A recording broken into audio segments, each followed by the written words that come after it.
दोस्तों, इस वक्त मैं अरमान साबरी राजधानी दिल्ली में पहुंचा हूं। और जी हाँ, दिल्ली में आज हमारे खास मेहमान, और मुझे उम्मीद है उन तमाम समुदाय के मेहमान में इस वक्त में डॉक्टर स्वामी आनंदा जुड़ने जा रहे हैं। जी हाँ, बहुत खुशी की बात इनके लिए और उनके लिए जो वहां से आस्था रखते हैं, जो प्रयागराज से जो आस्था रखते हैं, मोहब्बतें रखते हैं, वहीं से ही 60 दिन का सफर करके, यानी रुके वहां 60 दिन तक, उसके बाद सफर इन्होंने तय किया दिल्ली में। आज खास कॉन्फ्रेंस ईटीवी इंडिया पर हुई है और फिर उसके बाद हिंदुस्तान हमेशा न्यूज चैनल पर हम पहुंचे हैं। आपका बहुत स्वागत है पंडित जी। क्या कुछ मामला, पहले तो मेरा आपसे सवाल यही होगा, आप महाकुंभ में 60 दिन तक रुके, उस 60 दिन के अंदर क्या क्या कामनाएं आपके साथ रही, क्या क्या मुश्किलें आपके साथ रही, क्या क्या खुशियां, क्या क्या गम आपके साथ के अंदर भगदड़ का एक माहौल हुआ। मालूम नहीं किस तरह से वहां कुछ पंडितों की, आराधक स्वामियों की मौतें हुई हैं और कुछ मेहमानों की वहां पर मौतें हुई हैं, लेकिन आखिरकार आप भी उस 60 दिन में शामिल, आप भी उस जगह पर शामिल, आप भी उस भीड़ में मौजूद, लेकिन आप जिंदा हैं। ये तो ईश्वर की खास नजर है आप पर, ये कृपा की कृपा से बचे। लेकिन क्या कुछ आपका मामला वहां गुजरा इतने दिनों में, और क्या कुछ सही मामला था? पता लगा कि एक प्रत्यक्ष साक्षी रहा।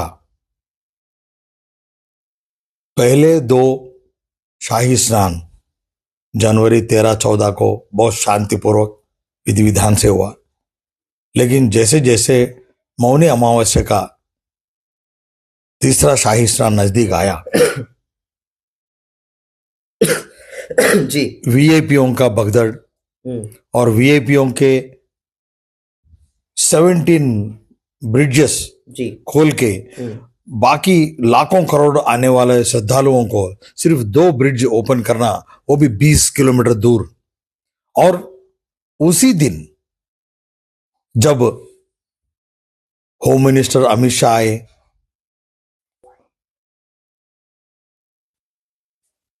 लाला रामदेव, ये दोनों नाच गाना किए वीआईपी स्टैंड्स में।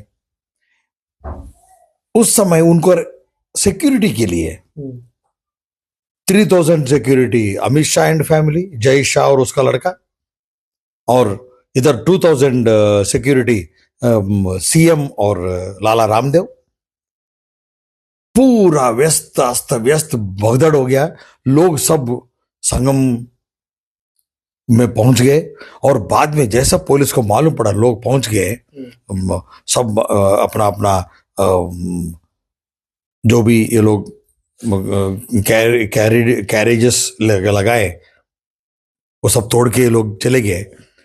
ये लोग सब बैरिकेड्स, सब ब्रिजेस बंद कर दिए। यानी होम मिनिस्टर, गृह मंत्री अमित शाह जब वहां पहुंचे और मुख्यमंत्री सीएम यूपी के योगी आदित्यनाथ जब वहां पहुंचे, और तो उनको देखने ये लोग आए 3 बजे दिन में। तो आप इनकी वजह मानते हैं या दूसरी वजह? आप ही बताओ। जब 3 बजे ये लोग दिन में आके गए हैं और रात को 12 बजे लोग मरे हैं, भगदड़ किसके लिए देखने के लिए आए हैं? लोग अपना आस्था जताने, संगम में नहाने, साधु संत स्वामियों से पहले ही शाही स्नान में पहुंच गए।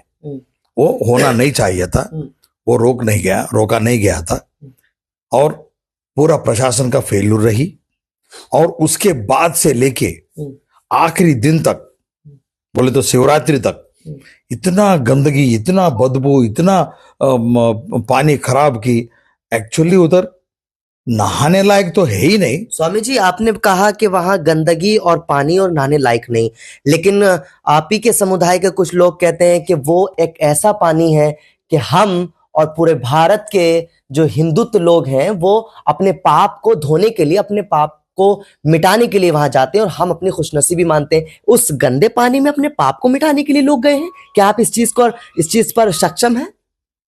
देखिए, जब आप बोलेंगे वो लोग हमारा समुदाय का है, तो फिर वो कौन है, हम कौन है? क्योंकि कोई शास्त्र में लिखा ही नहीं। अपने आप को हिंदू जो कहते हैं उनकी बात कर रहा हूं मैं। लोग कहते हैं हम हिंदू हैं, कट्टर हिंदुत्व हैं और हम अपने पाप को धोने के लिए जा रहे हैं। अगर वो कट्टर हिंदुत्व हैं तो उनको उनके ऊपर पाप कैसे आए, ये भी आपसे एक सवाल है। क्योंकि हिंदुत्व अगर कट्टर अपने आप को कह रहा है एक तरफ और फिर वो अपने आप को पाप धोने की बात कर रहा है, क्या वो पापी हो सकता है अगर कट्टर हिंदुत्व है आपके हिसाब से? पाप हो सकता है या पाप धोने गया है ये भगवान जाने। शास्त्रों के हिसाब से कहीं भी लिखा नहीं है आप जाके नहाने से आपका पाप धुलेगा, ये कहीं भी लिखा नहीं। एक्चुअली ये साधना, ये कुंभ मेला का 12 साल में एक बार जो होता है वो है अपना गोत्र का साधना। सबको अपना अपना गोत्र होता है। अगर जिसको गोत्र मालूम नहीं है फिर भी उनका कोई गोत्र तो पक्का होता है, वो उनका गोत्र अधिनेता को संतुष्ट करें, अपना डीएनए को फिर से जुड़े, वो एक। दूसरा अपना गुरु परंपरा को नमस्कार करने, और तीसरा अपना देवी देवता, अपना जो कुल देवता होता है, कोई विष्णु को मानेंगे, कोई शिव को मानेंगे, कोई आदिशक्ति को मानेंगे, कोई वीरभद्र को मानेंगे, कोई गणपति को मानेंगे। ऐसा 33 करोड़ जो बोला गया है उसमें कोई ना कोई का अपना इष्ट देवता मानेगा उससे जुड़ने के लिए। और आखिरी चीज ये है, पर्यावरण को ध्यान में रखते भूदेवी, भूमाता, पंच धातुओं को अपना हेल्थ बढ़ाने के लिए एक साधना में लगे 60 दिन का। ये गृहस्थों को उधर जाने का कोई लेना देना नहीं है। स्वामी जी, मेरा सवाल का जवाब अभी नहीं हुआ कि वहां आप इस चीज को मानते हैं कि वहां लोगों के पाप धुलते हैं, प्रयागराज में या कुंभ के मेले में लोगों के पाप धुलते हैं, या आप ये मानते हैं कि पाप धोने की जगह वो बनी है? मैं तो आपको आंसर दिया हूं। अगर आपको आपका ही शब्द में बोलना है मैं तो पक्का नहीं मानूंगा, क्योंकि शास्त्र प्रमाण हमको कहीं भी नहीं मिलता है आपको इधर आके नहाने से पाप धुलेगा, ऐसा कोई शास्त्र प्रमाण नहीं है। तो जो नॉन मुस्लिम समुदाय है उन्होंने फिर इस चीज को क्यों अपने अंदर पैदा कर ली है, ये वाली बात है कि हम पाप धोने के लिए वहां जाएंगे तो हमारे पाप धुलेंगे और हम जाना सक्षम है, जाना चाहिए। पंडित जी, आस्थाएं होती हैं, आपको मेरे से आस्था थी, आज आप मुझसे मिलने आ गए, आपने हर किसी से, आप जिससे आपसे आस्था जुड़ी हुई लोग आपसे मिल रहे हैं। इसी तरह से कुंभ के मेले में लोगों की आस्था, करोड़ों लोगों की आस्थाएं हैं जो भर भर के लोग गए हैं अपनी आस्थाओं को मिटाने के लिए। सवाल ये है बस, वो पंडित जी मैं आपसे यही सवाल करूंगा, क्या वो पानी पाप को मिटा सकता है? मैं तो फिर तीसरा बार बोल रहा हूं, ऐसा कोई शास्त्र प्रमाण नहीं है और पाप ऐसा धुलेगा नहीं। आपका पाप का डेफिनेटली आपको पनिशमेंट मिलेगा ही मिलेगा। यानी ऐसी आस्था व्हाट इज इट, नॉनसेंस?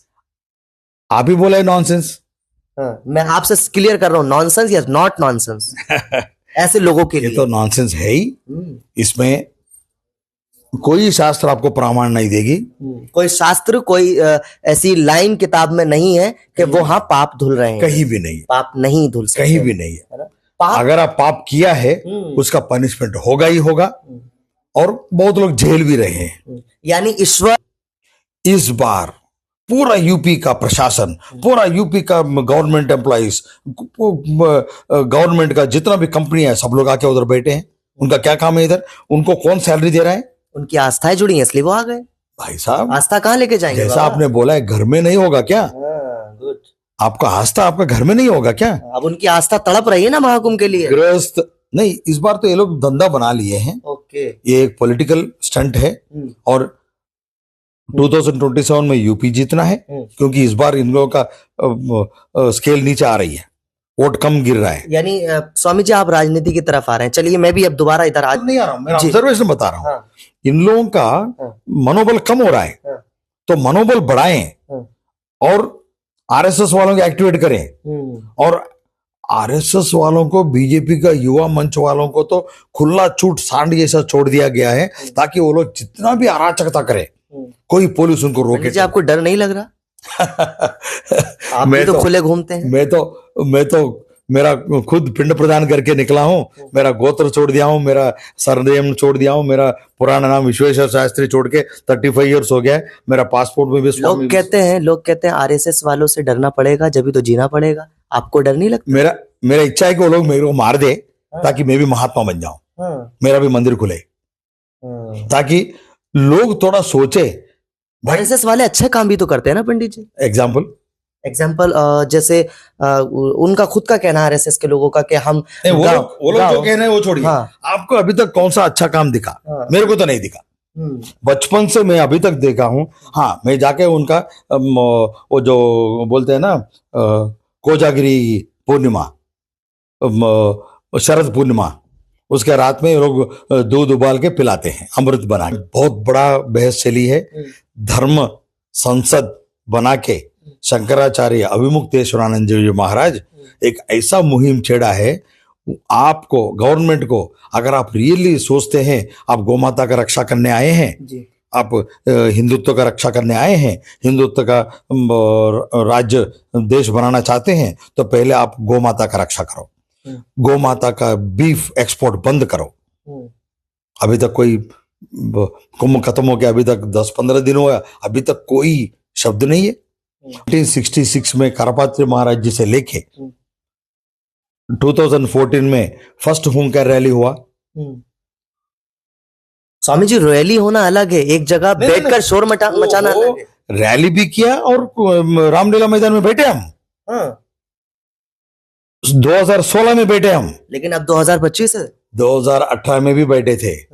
अभी 2025 में आने वाला कल कौन देखा है? आप भी देखेंगे, हम भी देखेंगे। जैसा मोदी बैठते हुए भी हम 3 बार करे हैं, एक बार भी इंदिरा गांधी नहीं होने थी, उस समय भी वो शूटिंग करी, करपत्री महाराज मर गए थे। अभी चाहे स्वामी विश्वासानंद मरे या अभिमुक्तेश्वरानंद मरे, कौन कौन मरेंगे देखेंगे। हम तो मरे हुए हैं। आप मरने के लिए आवाज बुलंद कर रहे हैं वहां पर या बचाने के लिए? तैयार हो गए हैं। हम मरने के लिए भी तैयार हैं। किसके लिए मरेंगे आप? लोगों के लिए, जनता के लिए, या हम किसी के लिए नहीं मर रहे, हम खुद के लिए मर रहे। क्योंकि अगर मैं गौमाता का रक्षा नहीं कर पाऊं, मेरे को जिंदा रहने का कोई अधिकार नहीं है। तो आप गौमाता की रक्षा करने के लिए मरना चाहते हैं? आप जिंदा रहकर भी तो गौमाता की रक्षा कर सकते नहीं कर पा रहे। Why? I don't know why. हम निकम्मे हैं, हिजड़े हैं। आप ये बात खुद कह रहे हैं अपने को?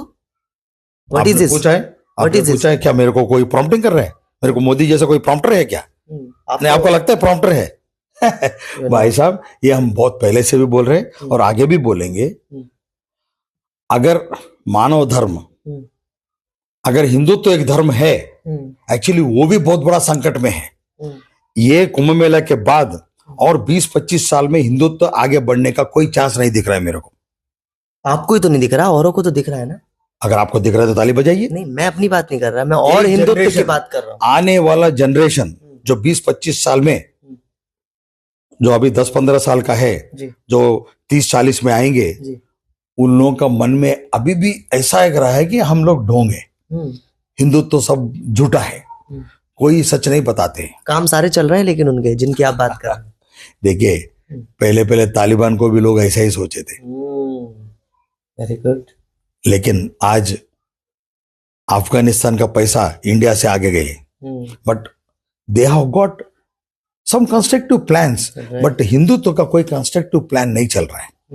ये सिर्फ इलेक्शन जीते और बैठे। पंडित जी, आप भी कट्टर हिंदू हैं? मैं आपसे सवाल कर रहा हूँ। मैं हिंदू ही नहीं हूँ, कट्टरता कहां से आएगी? आप हिंदू नहीं हैं? मैं स्वामी हूं। आप पंडित बुला रहे हैं मेरे को? बिल्कुल। मैं पंडित मर गया है तभी तो स्वामी बना है।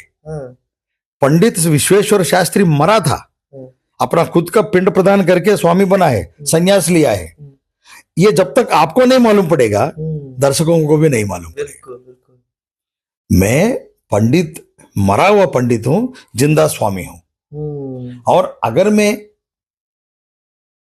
हिंदू ही नहीं हूं तो कट्टर हिंदुत्व तो कहां से आती है? मेरे को कोई धर्म से कोई लेना देना नहीं। मैं कुंभ में सबसे ज्यादा फर्क क्या देखने को मिला, ये और बता दीजिए। इस बार तो बहुत क्लियरली दिखा है। क्या क्लियर दिखा है आपको? सब दिखावे के नाते कोई क्लीनिंगनेस नहीं, कोई सप्लाई नहीं, कोई मैनेजमेंट नहीं, कोई ट्रैफिक मैनेजमेंट नहीं, और सबको खुला छूट। भाई, तुम हिंदू का टैग लगाओ, मफलर लगाओ और लूटो। टैक्सी चलाओ 5,000 मांगो, मोटरसाइकिल चलाओ 1,000-2,000 मांगो, वाटर बॉटल जो 10-15, ज्यादा से ज्यादा 25 में बेच सकता है, 100 में बिकी। ईश्वर और भगवान की आस्था लेकर के जब लोग वहां जा सकते हैं, तो क्या 100 और 50 रुपए उनकी आस्था और मोहब्बत में खर्च करेंगे तो क्या बड़ा मसला है? उसी को तो ये लोग एनकैश कर रहे हैं। Thank you very much. आप भगवान के नाम से हजारों लूटेंगे, वही तो उनको चाहिए। तो लोग खर्च ही क्यों कर रहे हैं, वहां दे ही क्यों रहे हैं, खुशी खुशी से खर्च करके आ रहे हैं लोग हजारों रुपए। अभी खुशी की से खर्चा किए हैं या किसी से पैसा मांग के गए हैं, अपना पाप धोने के लिए गए हैं कि पाप धुला की नहीं मालूम नहीं, लेकिन एटलीस्ट 25,000 लोगों का मरने का एक आंकड़ा सामने आ रहा है, क्योंकि एटलीस्ट 1250 गाड़ियां अभी भी पार्क हुआ है कुंभ मेला का एरिया में। ये आप कॉन्फिडेंस से कह रहे हैं? मैं नहीं, पुलिस बोल रही है। लेकिन वहां तो कम बताया जा रहा है। ये आप उधर का जो भी क्राइम रिपोर्टर्स है, इन्वेस्टिगेटिव रिपोर्टर्स है, उनको पूछ के देखिए ना। उतना तक क्यों, आप रवीश कुमार का ब्लॉग में जाइए, सब कुछ लिखा हुआ है। अगर वो सच बोलेगा और झूठ बोलेगा तो उसको शूट कर देंगे आरएसएस वाले। और उनका आंकड़े से वो 8 करोड़ बोल रहे, ज्यादा से ज्यादा। इतनी मौतें हुई हैं, 25,000 लोग मरे हैं, 1250 गाड़ियां अभी भी स्ट्रैंडेड है। इनका जिम्मेदार कौन है स्वामी जी? योगी मोदी और अमित शाह। इन लोगों का मोस्ट मिसमैनेजमेंट। अगर समझो तुम 1 करोड़ भी आ रहे हैं उनके लिए, तो तुम एटलीस्ट 50 लाख के लिए तो पानी अरेंज तो करो। अच्छा स्वामी जी, कुछ ज्यादातर लोगों का भी कहना हुआ है कि अगर उस जगह पर महाकुंभ में लोग गए और अगर वहां किसी की मौत हो गई या कोई वहां किसी भी कंडीशन में वो मर गया तो वो खुशनसीब है, वो बहुत खुशनसीब है कि वो ऐसी जगह पर उसकी मृत्यु हो गई। उसके लिए आप क्या बोलते हैं? शास्त्र में तो कहीं लिखा नहीं है उधर मर गया तो तुमको मुक्ति मिल गई। एक तो बिल्कुल नॉनसेंस है, गलत नहीं, मूर्खता है। और इस विषय में जिनको हम बहुत बड़ा गुरु मानते हैं, शंकराचार्य अभिमुक्तेश्वरानंद जी, बहुत क्लियरली बता दिया है। वो मध्य प्रदेश का वो एक युवा संत ने, कथावाचक, संत भी नहीं बोलना चाहिए, वो उसका नाम भी लेना पाप समझता हूं मैं, वो खुद बोला है इतना लोग मरे तो सबको मुक्ति प्राप्त हुआ, तो बोला चलो आ जाओ, तुमको हम गंदी पानी में मेले में बोल रहे थे इस बात को, तुमको पानी में डुबा देंगे, तुमको भी मुक्ति दिला दे। बड़ी पब्लिक में वो जो इस बात को कह रहे थे कि वहां मर गए तो मुक्ति मिल जाए। पाप है नहीं, यानी कोई किसी का लाल चले जाए, किसी की माँ चली जाए, किसी का मासूम चले जाए तो उसको मुक्ति मिल जाए, भले उसके दर्द। पंडित जी आपने ये तो क्लियर कर दिया कि महाकुंभ में जो मौतें हुई हैं, जिनकी मृत्यु हुई है, किसकी वजह से और क्यों हुई, ये आपने क्लियर कर दिया, इसके लिए भी थैंक यू। अच्छा, जब भी हम आते जाते रहेंगे हमको प्यार देते रहे, और जब तक मैं प्यार का लायक हूं मेरे को जरूर प्यार करें। जिस दिन मैं भी ढोंगी बनूंगा मेरे को डंडा मारे। क्या बात है, इस वेरी नाइस, धन्यवाद, वेरी नाइस, बहुत शुक्रिया। आज इस तरह से एक डॉक्टर आनंदा नेपाल की रिहायशी है और पैदाइशी आंध्र प्रदेश की है, लेकिन इस वक्त में दिल्ली की जमीन पर मौजूद है। और इन्होंने जैसे कहा, मैं महाकुंभ से आया भी नहीं था, जब भी मेरे पास कॉल पहुंची, एक मोहम्मद तनवीर हैं जो ईटीवी इंडिया के चीफ एडिटर हैं, उनकी कॉल पहुंची क्योंकि ये इनके खास मोहब्बत दोस्त भी हैं, करने वाले मोहब्बत हैं, और उन्होंने मुझे इनवाइट किया, जबकि मेरे को किसी गैर मुस्लिम, नॉन मुस्लिम समुदाय के लोगों ने किसी ने कॉल नहीं करी, किसी ने मुझे इनवाइट नहीं किया, जबकि उनको मालूम भी है कि मैं दिल्ली राजधानी में, देश की राजधानी में आ चुका हूं, लेकिन किसी ने इनवाइट नहीं किया। मोहम्मद तनवीर का इन्होंने शुक्रिया अदा करा। मोहम्मद तनवीर ने हमें कॉल करी कि आप भी आइए, इनसे परीक्षा लीजिए और इनका मामला आप तक पहुंचाइए। मैंने आप तक पहुंचा ही दिया है। क्या कुछ इनके लिए, इनकी मामला सुनकर, इनकी बातों को समझकर क्या आप मैसेज देते हैं, क्या कमेंट्स देते हैं, जरूर दीजिएगा, क्योंकि स्वामी जी की भी नजर कमेंट्स पर रहेगी। क्या आप बताएंगे, क्या आप अपने दिल में रखते हैं इनको सुनकर। बहुत बहुत शुक्रिया। ऐसे ही हिंदू मुस्लिम में प्यार बना रहे, हर समुदाय में एक दूसरे में प्यार बना रहे, कामनाएं करते हैं, उम्मीद करते हैं। बहुत बहुत शुक्रिया आप लोग हमारे साथ इस खास खबर के साथ जुड़े। Thank you very much.